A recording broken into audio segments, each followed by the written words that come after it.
nesse sentido. Quer dizer, acho que em 2006 a Marta não conseguiu disputar o governo do Estado de São Paulo, apesar de ter tentado isso internamente dentro do partido, o que talvez possa até, de uma certa maneira, ter sido bom para ela, porque ela poderia ter perdido 2 eleições seguidas no espaço de 2 anos para um mesmo candidato do partido que, de uma certa maneira, melhor simboliza a oposição no sentido eleitoral. E uma outra questão é que a Marta tentou, pelo menos dizem nos bastidores, um ministério de um vulto um pouco mais significativo do que o Ministério do Turismo. Algumas pessoas, inclusive, chegaram a cogitar que ela tivesse tentado o Ministério da Educação, etc. Então, foram, de uma certa maneira, 2 derrotas, se é que podemos chamar isso de derrotas, enfim, essas negociações políticas dentro do partido que talvez enfraqueçam essa possibilidade. Não sei o quanto a Marta não poderia ser candidata em 2010 ao governo do Estado de São Paulo, seja na qualidade de prefeita, seja na qualidade de uma pessoa que tenha arrebanhado ou conseguido uma quantidade significativa de votos que a credencia isso mesmo numa eventual derrota. Seria uma nova derrota em 2008. Acho mais provável esse caminho, essa possibilidade. Quer dizer, eu acho que ela se tornaria uma candidata. Agora, a gente tem que levar em consideração que, no que diz respeito à força de São Paulo, existe um gigante tão significativo quanto, na verdade, maior, que é a grande São Paulo. Né? Quer dizer, são esses tais 39 municípios que vivem acoplados aí, e que tem uma característica importante, que no atual momento o PT tem se interessado muito por isso. O Lula tem circulado muito nessa esfera, né? A gente tem o PT muito forte em Guarulhos, a gente tem o PT forte em Osasco, já no governo, tentando a reeleição, e a gente tem uma força do PT muito grande no ABCD, exceção feita a São Caetano, que muito provavelmente o prefeito se reeleja com uma certa folga, e não é do PT, mas o PT muito forte em Santo André, onde já governa, o Lula insistindo muito em ganhar em casa, digamos assim, né, que seria ganhar em São Bernardo. Então ele mergulhou forte na campanha do Luiz Marinho, né, e o PT em Diadema também despontando com chances significativas de vitória. Quer dizer, então a gente tem aí um cenário para o PT na Grande São Paulo que tem demonstrado um investimento forte. Parece que o Lula só saiu desse eixo para discursar em Natal, quando foi desafiar o José Agripino Maia, se bem que a candidata Micarla Souza, do Partido Verde, com o apoio dos democratas, tem também na sua coligação 3 partidos da base governista que alertaram o presidente que ele tinha pegado um pouco pesado. Né? A gente está falando aí do PTB, do PR e do PP. Eu tenho uma hipótese sobre isso, viu? Eu acho de Natal, né? Não, essa relação que você vê interessante entre digamos, o cinturão industrial da cidade né, e o resto. Né? Eu acho que pesquisas qualitativas devem estar dando indicação, eu tenho a impressão que deram indicação para o Lula e para o seu staff político, que na capital ele não transfere tanto. Perfeito. Quer dizer, essa coisa de transferência... Quer dizer, vamos ser claros sobre isso. Se falou tanto de transferência de voto, né, e, no entanto, a Marta está ali parada em 37, 38, 40, quando a popularidade do Lula é muito superior. Então, a transferência, todos nós já sabemos disso, a transferência não é mecânica, mas ela podia ser maior, talvez.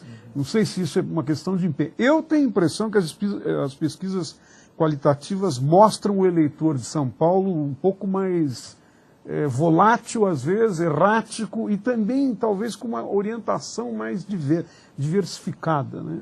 É a impressão que eu tenho da adoção da estratégia. Né? Especificamente a ela, será? Eu sugeriria a existência de um elemento estratégico aí, nessa escolha de reforçar o cinturão em torno da região metropolitana de São Paulo, em torno do município, que é o fato de que a oposição está sendo...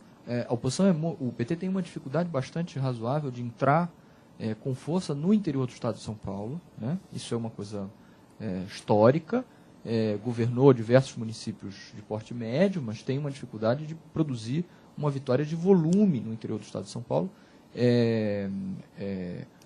o que tem efeitos também sobre a disputa para o executivo estadual, né? Em que o PT teve dificuldade sempre estar disputando, mas nunca consegue uma vitória. Então, eu acho que deve ter aí um cálculo estratégico de compensar, né, a força que o PSDB e os democratas estão acumulando no interior de São Paulo, com as vitórias prováveis em municípios importantes, com vitórias fortes na região metropolitana. Né? No fundo, a disputa no interior do estado de São Paulo está associada com quem são os herdeiros do declínio do voto do PMDB e do controle que o PMDB estabelece na política paulista. Onde, inclusive, em alguns casos, Eduardo, polarizam. Né? Por exemplo, democratas e PSDB polarizam. Vamos pensar num eleitorado importante, é Ribeirão Preto. Você tem a Darcy Veras com aproximadamente 50 e poucos % dos votos e o prefeito Gaspar, enfim, em segundo lugar, tentando provocar um segundo turno. Onde o PT já governou, mas governou com Antônio Pallotti, enfim, e aí com as questões relacionadas aí aos escândalos do governo federal, o PT hoje não tem a menor chance de se aproximar do segundo turno na eleição de Ribeirão Preto. Existem outras cidades em que a polarização é clara entre PT e PSDB, o que também torna o cenário interessante, como por exemplo São José dos Campos, né, em que o Eduardo Cury tenta a reeleição, e o Carlinhos Almeida, em algumas pesquisas do Ibope, chegou a se aproximar, né, e acendeu o sinal amarelo ali na cúpula do PSDB quando olha para São José dos Campos. E existem outros lugares em que, de maneira mais clara, principalmente no que diz respeito ao interior, o PSDB parece trafegar com mais tranquilidade. A gente poderia falar do caso de Jundiaí e a gente poderia falar do caso de Sorocaba. O PT controlou Campinas, né, que é uma cidade muito importante, mas o atual prefeito de Campinas, doutor Hélio, se eu não estou enganado, do PTB, né? do PDT, não é? Do PDT, tem razão. Parece que vai conquistar a reeleição e lá em Campinas o PSDB tem chegado em segundo já faz um bom tempo, né? Seja com o Carlos Sampaio, seja com a Célia Leão, seja agora com a dobradinha Carlos Sampaio e Célia Leão, quer dizer. Em alguns lugares a gente tem visto cenários interessantes, mas agora o PSDB pelo interior de São Paulo, inclusive em 2004, foi uma orientação formal do diretório estadual do PSDB que deveria lançar candidatura no maior número possível de cidades, ou seja, reconhecendo efetivamente que essa força aqui existe. Essa orientação ela não ocorre em outros estados, quer dizer, de uma certa maneira a gente tem um quadro partidário de análises estratégicas descentralizadas, né? Que também isso também apareceu no meu trabalho, quando mostra que os partidos se comportam de formas diferentes pelos estados em que tem maior ou menor chance. Vamos falar um pouquinho sobre isso, então, sobre as coligações e as estratégias diferenciadas dos partidos em nível nacional? Olha, o que eu tentei mostrar aí, que parece que foi um cenário que se consolidou, né? Eu defendi meu doutorado agora em dezembro de 2007 e olhando para as eleições de 2000 e 2004, tentei enxergar se as coligações tinham uma fortaleza ideológica, coisa que não se mostrou possível de se afirmar. Tentei entender se existia uma consolidação em relação ao governo federal, quer dizer, o que se faz em Brasília se repete nos municípios. Em 2004, principalmente, quando o governo Lula mescla questões ideológicas na base de apoio ao seu governo, quer dizer, partidos de direita, partidos considerados de direita, de centro e de esquerda, isso se torna ainda mais difícil de ser verificado. E o que a gente acaba percebendo é que os partidos se comportam nos estados de acordo com as suas forças estaduais. Então, os partidos que governam, por exemplo, têm muito mais força para lançar candidatos. Não que eles consigam tudo, não que eles tenham a capital, por exemplo, mas eles lançam mais candidatos nas cidades, eles encabeçam mais alianças, eles são mais procurados, as coligações, inclusive, são maiores, são mais robustas, e eles têm uma taxa de sucesso maior. Quer dizer, isso, claro que não em absolutamente todos os estados. Piauí, por exemplo, é um caso clássico, em que o PT governa o estado, mas o Democratas ainda tem uma força muito grande, mas o eleitorado de Teresina tem aquela força para conseguir eleger o prefeito, o governador, perdão. Mas a gente tem percebido que em pelo menos 20 dos 27 estados, dos 26, né, o Distrito Federal não tem eleição, mas em pelo menos 20 dos 26 estados brasileiros a gente tem uma força muito grande do partido governador. Aqui em São Paulo o exemplo clássico é o do PSDB lançando diversas candidaturas. Agora, as coligações efetivamente se misturam de maneira muito clara. Acho que São Paulo é um bom exemplo esse ano. A gente tem o candidato Gilberto Kassab, por exemplo, conseguiu para ele 2 partidos importantíssimos da base do governo. Quer dizer, um partido importantíssimo e outro partido relevante, o PMDB, que é uma base muito forte, e o PR. Né? No caso um outro partido relevante foi jogar com o Alckmin, né, que é o PTB. Inclusive um partido que tem já sido chamado pelo PT para eventualmente oferecer um apoio no segundo turno para Marta Suplicy, né, manchete dos jornais de hoje, inclusive, se efetivamente o Geraldo Alckmin não for ao segundo turno. Né? Então a gente tem um quadro muito interessante das coligações e um pouco aquilo que o professor Álvaro falou no começo, quer dizer, a gente tem visto PT e democratas juntos num número de cidades absolutamente significativo, né, maior do que aquele registrado em 2004, tem um número de cabeça, 672 cidades em 2004. Né? Agora foi para mais de 900. Foi para mais de 900 e foi para mais de 1.000 com o PSDB, PT e PSDB. Exatamente. Número esse que tinha sido registrado na casa de 901 cidades, que já era o dobro de 2000, e no caso do Democratas e PT, já era cerca de 250% maior do que o registrado em 2000. Quer dizer, os partidos efetivamente nas cidades se comportam de maneira aparentemente muito distinta daquela como se comportam no plano federal. Mas se comportam seguindo uma lógica que é a lógica da política estadual? As clivagens... Existe uma dificuldade que é compreender em ano eleitoral como os partidos estão organizados em torno do governador. Quer dizer, a gente tem uma dificuldade muito grande para levantar esse dado. Inclusive foi um dado que, lamentavelmente, eu não consegui levantar para 2004 e 2000 e utilizar na minha tese. A gente consegue São Paulo, a gente consegue Rio de Janeiro, enfim, mas a gente vai se afastando do nosso centro, a gente vai ter uma dificuldade maior de obter esse tipo de informação. Tentei, inclusive, entrevistar deputados federais em Brasília, saber deles como os partidos se alinhavam, mas, inclusive, era interessante porque dava conflito. Um deputado dizia que um determinado partido no seu estado era a situação, um outro dizia que esse determinado partido era oposição, às vezes, inclusive, pautado nas suas visões pessoais da coisa. Não, eu sou oposição ao governo, mas seu partido. Não, mas o meu partido, enfim, uma dificuldade grande. Humberto, então, lendo as informações sobre o teu trabalho, também parte da discussão que em algum momento a gente teve lá no seminário. No seminário de pesquisa, uma questão que me ocorre é a seguinte, que, num certo sentido, a tua pesquisa e o teu trabalho estão indicando que, no nível municipal, pelo menos, não é, a clivagem política, quer dizer, as linhas políticas tende a depender em grande parte do governador. Não é, no sentido de que o governador tem recursos, tem orientação, planta lideranças, organiza o seu grupo e tal. Né?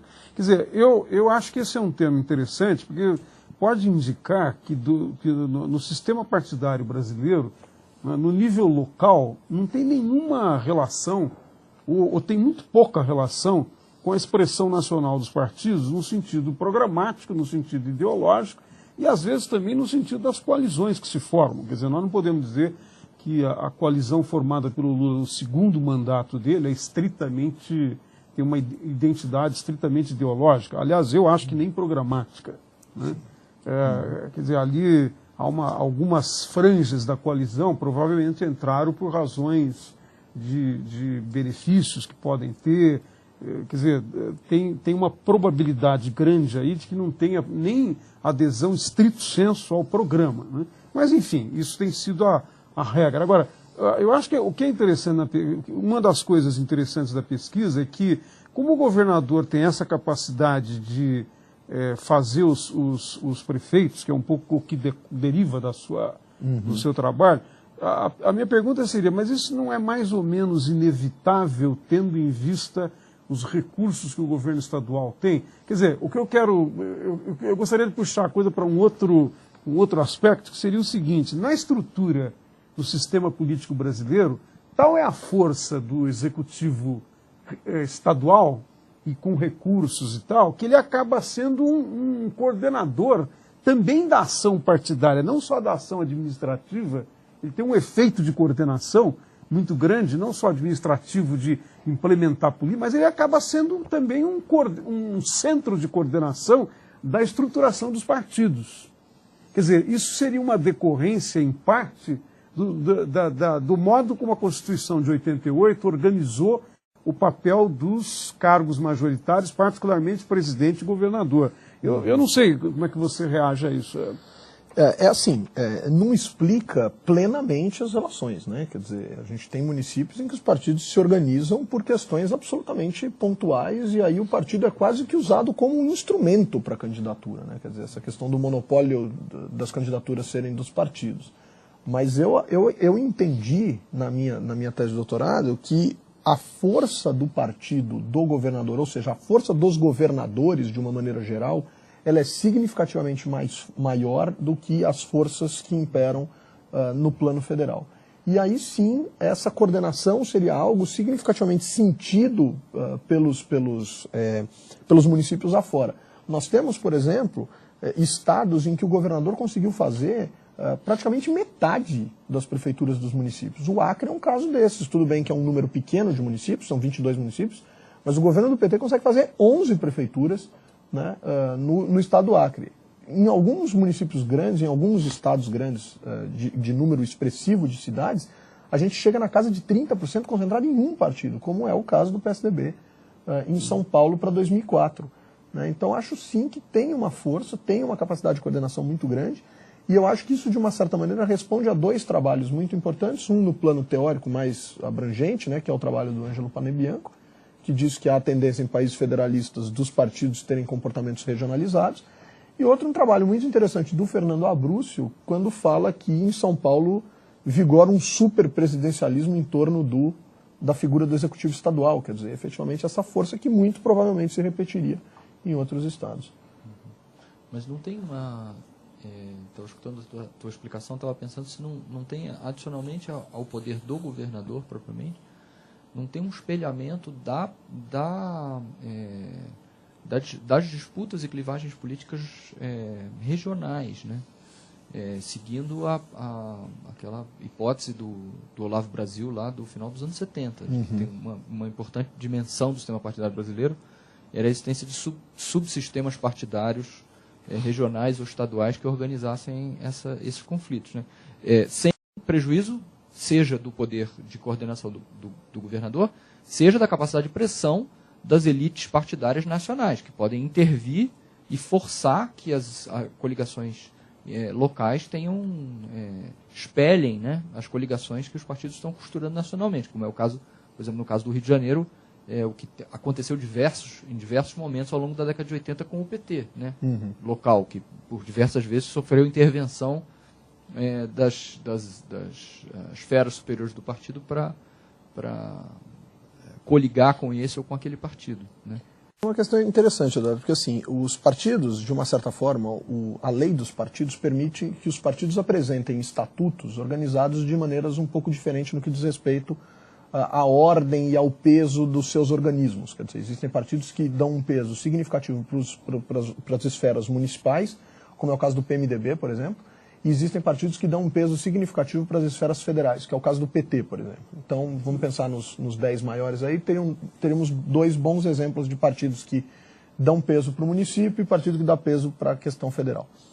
Em 2004, o PT lançou um documento chamado Modo Petista de Fazer Eleições, inclusive à disposição na internet, tá, uma cartilha, inclusive bem ilustrada, bem diagramada, tal, em que ele condenava ou dizia que não gostaria de assistir lá de Brasília alianças com o PSDB e com o PFL nos níveis municipais e que toda aliança com o PSDB e com o PFL em nível municipal deveria contar com a anuência do partido no nível federal, etc. Mas foram 672 com o PFL e 901 com o PSDB em 2004, números absolutamente superiores, como já falamos, em termos percentuais, a 2000. O PFL também lança esse documento. O Jorge Borhausen assina 3 cartas que, se eu não me engano, são publicadas em Diário Oficial, em que ele condena alianças do PFL com o PT por questões de ordem programática e de comportamento, e etc, etc, etc. Quer dizer, até que ponto que é possível controlar o ímpeto dessas bases municipais? Com uma questão interessante, o PT é um partido que, por conta, muito provavelmente, do fenômeno de ter assumido a presidência da República em 2003, ele dobra de tamanho nas eleições municipais no que diz respeito às cidades em que disputa. Ele disputa a eleição em torno de 2.700 cidades coligado em 2000 e coligado ele está em 5.000 cidades em 2004. Fica efetivamente muito difícil controlar, inclusive novas lideranças que aderem ao partido. Quer dizer, talvez levando essas questões locais para dentro de uma organização e essas organizações não respondendo àquelas questões, aquelas clivagens que o próprio Olavo Brasil colocava, né, de aspectos, às vezes, centrais, pontuais da cidade. Quer dizer, e fica difícil levar o debate para o plano nacional em cidades pequenas em que o eleitorado quer saber quem vai tampar o buraco, quem vai construir a escola, quem vai resolver o problema, enfim. Acho que são questões, às vezes, pontuais que escapam desse plano federal. vamos voltar um pouco, usando esse mesmo mote da questão das coligações e das coligações cruzadas entre PT e PSDB, discutir um pouquinho um dos elementos da política nacional que produziram novidade nos últimos meses e que eu acho que são de importância para pensar os cenários para a próxima eleição presidencial, que é a aliança do PT, ou pelo menos o apoio cruzado entre PT e PSDB ao candidato do PSB a prefeito de Belo Horizonte. Queria que vocês comentassem um pouco isso. Tá? E o lugar do governador Aécio Neves na política nacional, que é um pouco o contraponto do que a gente teve falando aqui durante bastante tempo sobre a política paulista e as alternativas paulistas para a eleição nacional. Eu acho que esse é um tema muito interessante e dá margem a uma série de especulações e de interpretação, né? Quer dizer, eu acho que uma coisa curiosa, uma coisa interessante é que já há algum tempo eu vejo declarações do Aécio no sentido que você poderia talvez designar como um esforço de união de várias forças, de vários partidos. Ele chegou a falar em algum momento de união nacional. Quer dizer, eu acho que e a ideia de que é preciso haver, não é, para enfrentar as questões nacionais importantes, não é preciso rebaixar as políticas de facções e de disputa, etc., com vistas a objetivos de mais longo prazo. Né? Quer dizer, eu acho que, num certo sentido, ele está desenhando um argumento que iria na direção de uma aliança que extrapola o PSDB e que possivelmente buscaria algum tipo de laço de contato com outras forças, particularmente com o PT. Houve muita especulação num determinado momento, inclusive de que o Lula teria estimulado, que ele teria feito acordo. Quer dizer, eu acho que isso está no horizonte da... Agora, por outro lado, isso é um lado da questão, né? É um aspecto da questão. Agora, por outro lado, eu acho também que o presidente Lula, numa série de manifestações deles mais recentes sobre o papel da oposição, ele acaba estabelecendo uma linha divisória muito forte, né? Então, essa ideia de uma possível aliança da social-democracia com o PT, ou da social-democracia que está no PT com a perspectiva do PSDB, ela fica prejudicada, né? Com essa ênfase que o Lula, com toda a popularidade dele, o carisma dele, né, coloca nessa divisão, as pessoas não são muito estimuladas a... O caso de Belo Horizonte, da aliança PT-PSDB em torno do candidato, seria uma indicação de uma aliança nacional. E ali não, ali é um projeto nacional que de alguma maneira quis ganhar força. Né? Então, mas a gente pode ver esse episódio como uma... Em 2004, o PT lançou um documento chamado Modo Petista de Fazer Eleições, inclusive à disposição na internet, tá, uma cartilha, inclusive bem ilustrada, bem diagramada, tal, em que ele condenava ou dizia que não gostaria de assistir lá de Brasília alianças com o PSDB e com o PFL nos níveis municipais e que toda aliança com o PSDB e com o PFL em nível municipal deveria contar com a anuência do partido no nível federal, etc. Mas foram 672 com o PFL e 901 com o PSDB em 2004, números absolutamente superiores, como já falamos, em termos percentuais, a 2000. O PFL também lança esse documento. O Jorge Borhausen assina 3 cartas que, se eu não me engano, são publicadas em Diário Oficial, em que ele condena alianças do PFL com o PT por questões de ordem programática e de comportamento, e etc, etc, etc. Quer dizer, até que ponto que é possível controlar o ímpeto dessas bases municipais? Com uma questão interessante, o PT é um partido que, por conta, muito provavelmente, do fenômeno de ter assumido a presidência da República em 2003, ele dobra de tamanho nas eleições municipais no que diz respeito às cidades em que disputa. Ele disputa a eleição em torno de 2.700 cidades coligado em 2000 e coligado ele está em 5.000 cidades em 2004. Fica efetivamente muito difícil controlar, inclusive novas lideranças que aderem ao partido.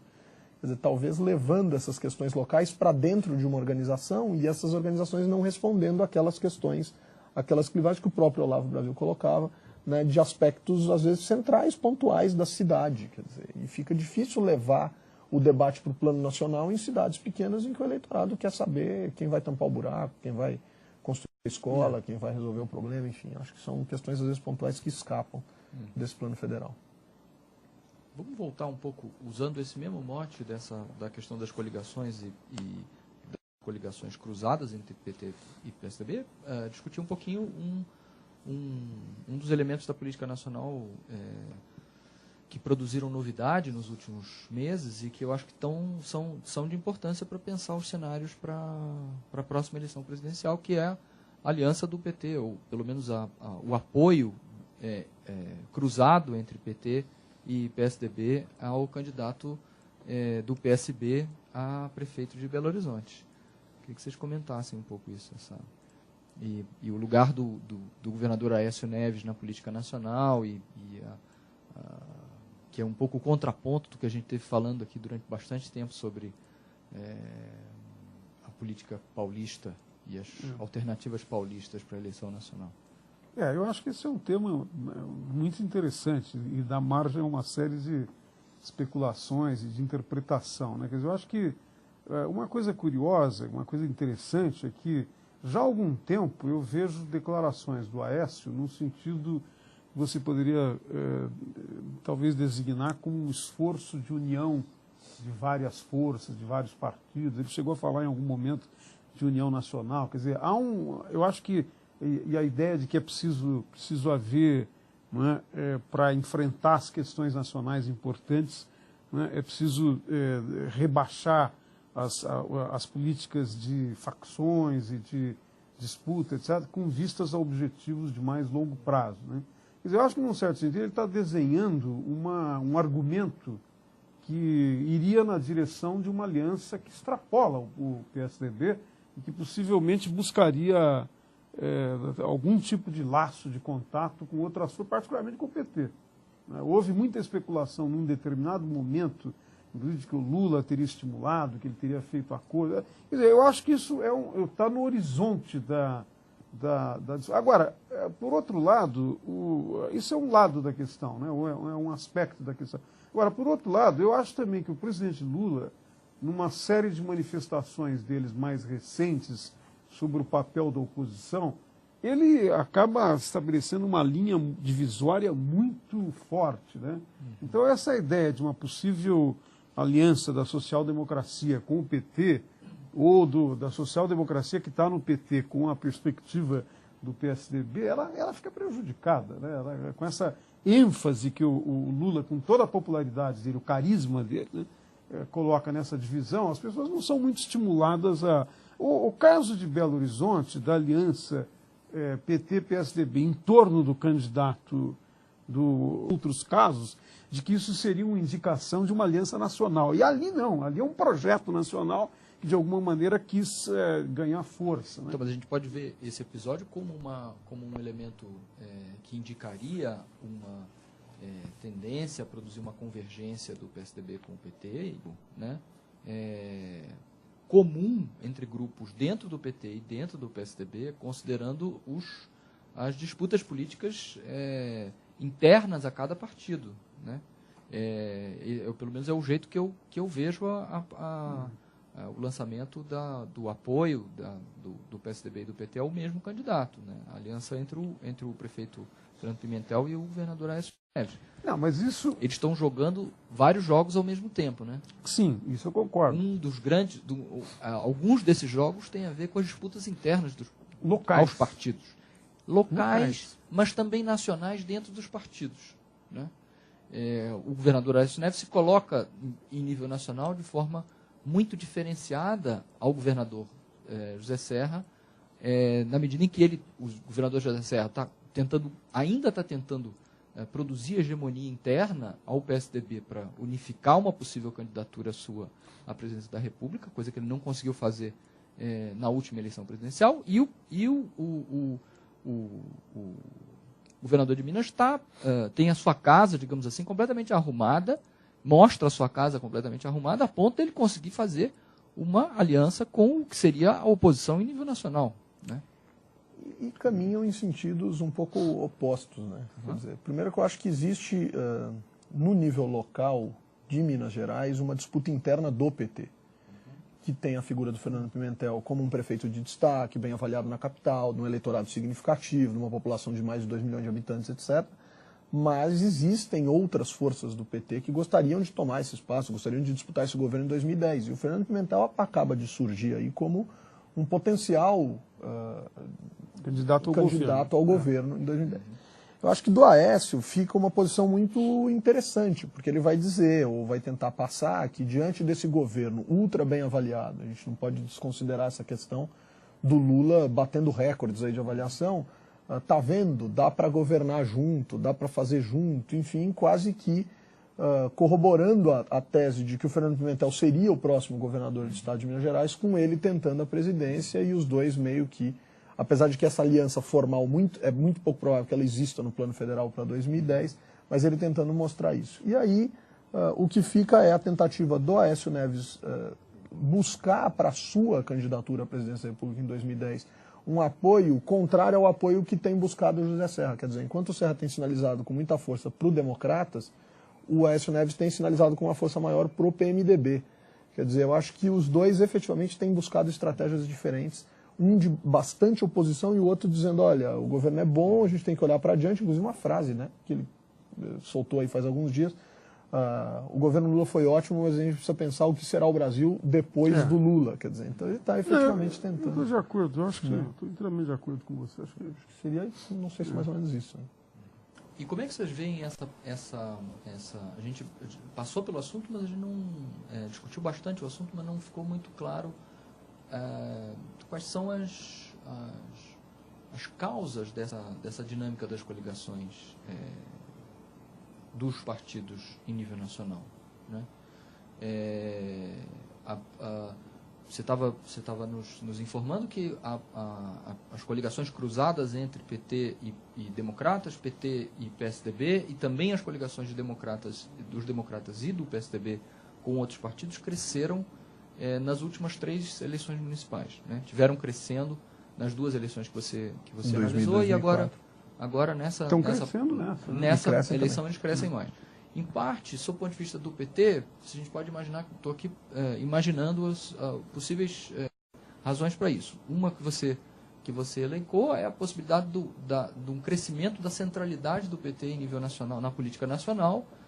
O mesmo efeito que acontece, que a gente pode imaginar que acontece com os governadores no interior de cada estado, né, sinalizando uma coordenação das disputas políticas, né, e da oposição política, governo-oposição, acontece com muito mais força em nível nacional com o presidente da República, né? Então, o PT passa a ser uma referência central na política nacional e, portanto, tende a crescer muito a quantidade dos seus candidatos e dos candidatos do PT que estão coligados com outros partidos, inclusive com partidos de oposição.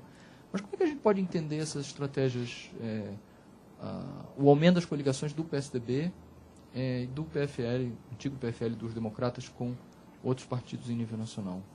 Isso vocês acham que isso faz parte de uma estratégia desses partidos? Os partidos têm estado mais presentes nas cidades. Isso é uma coisa importante também de ser destacada. Quer dizer, talvez a gente esteja enxergando, ano a ano de eleições municipais, uma capilarização maior dos partidos, principalmente dos grandes partidos. A gente tem uma ideia, quando o PSDB assume o governo em 95, né, com o governo Fernando Henrique Cardoso, a presença dele em 96 é infinitamente maior do que a presença dele em 92, né, onde o PMDB, de uma certa maneira, controlava os municípios. A política municipal, o PMDB até hoje é o partido que, pelo menos até 2004 foi, eu teria que confirmar o dado de 2008, mas até hoje o PMDB foi o partido que mais esteve presente nos municípios por conta dessa capilarização. O único dos 10 grandes partidos brasileiros, né? A gente tem falado isso até para elencar, é importante, PP, né? que também já foi PPB, PPR, PDS, enfim, o PR, que era o PL, o Democratas, que era o PFL, o PTB, o PSDB e o PMDB, PDT, PSB, PPS e PT. Então esses são os 10 partidos que ficam com 90% das prefeituras. Né? E com 90%, na verdade, todo o resto, né? 100% dos governos estaduais, etc, etc. Então,